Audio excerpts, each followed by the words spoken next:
مولانا مفتی محمد نعیم جید عالم دین، باوقار خطیب اور منتظم اور متقی اور پرہیزگار شخصیت تھے۔ انہوں نے تعلیم و تدریس کے ذریعے جہاں کئی نسلوں کو متاثر کیا، وہیں خطابت اور تالیف و تصنیف سے بھی مسلمانوں کے قلوب پر گہرے اثرات نقش کیے۔ مولانا مفتی محمد نعیم درس و تدریس کے ساتھ ساتھ مختلف دینی تحریکوں کی سرپرستی کرتے رہے۔ دینی مدارس کے حوالے سے انہوں نے ہمیشہ سرگرم کردار ادا کیا۔ وہ شہری حقوق اور عوامی مسائل کے حوالے سے بھی فعال کردار ادا کرتے رہے۔ جب بھی ملک میں مدارس، اہل مدارس اور مذہبی طبقے کے حوالے سے کوئی پروپیگنڈا ہوا تو مفتی محمد نعیم نے اس کا بھرپور انداز میں جواب دیا اور اسلام اور اہل اسلام کی صحیح ترجمانی کی۔ ان کے مدرسے جامعہ بن نوریہ عالمیہ کا شمار پاکستان کے بڑے اور ممتاز مدارس میں ہوتا ہے، جہاں دینی اور دنیاوی تعلیم کے امتزاج کے ساتھ ساتھ مختلف زبانوں کے کورسز بھی کروائے جاتے ہیں، اور شاید یہ پاکستان کے ان چند مدارس میں سے ایک ہے جہاں غیر ملکی طلباء کی ایک بڑی تعداد دینی تعلیم حاصل کرنے کے لیے آتی ہے۔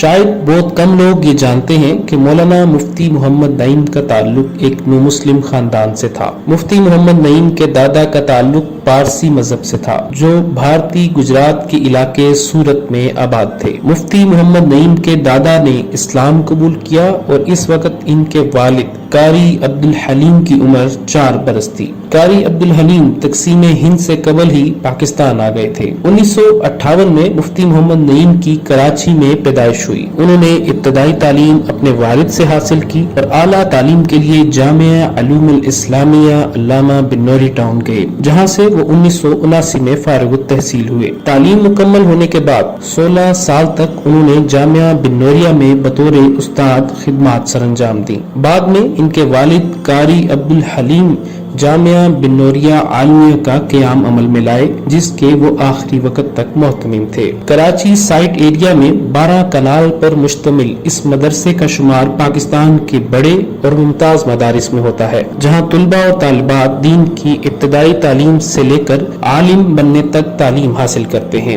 اس مدرسے میں تعلیم کے حصول کے لیے آنے والے طلباء کا تعلق امریکہ، برطانیہ، چین سمیت افریقی ممالک سے ہے۔ یہاں طلباء اور طالبات کی رہائش کا بھی بندوبست ہے۔ چین پاکستان اقتصادی راہداری کے منصوبے کے بعد انہوں نے چینی زبان کے شارٹ کورسز کا بھی اس مدرسے میں اہتمام کیا۔ چین کے مسلمان طلباء بھی ان کے پاس زیر تعلیم رہے۔ ان کے پاس کمپیوٹر سمیت جدید تعلیم بھی فراہم کی جاتی تھی۔ مفتی محمد نعیم 7 جلدوں پر مشتمل تفسیر روح القرآن، شرح مقامات، نماز مدلل اور دیگر کتب کے مصنف تھے۔ وہ وفاق المدارس العربیہ پاکستان کی مجلس شورا کے بھی متحرک رکن تھے۔ جامعہ بن نوریہ عالمیہ کے محتمم مفتی محمد نعیم 19 جون 2020 کو 62 برس کی عمر میں انتقال کر گئے۔ انا للہ و انا الیہ راجعون۔ وہ گزشتہ کچھ عرصے سے عارضہ قلب میں مبتلا تھے۔ مفتی محمد نعیم کی نماز جنازہ میں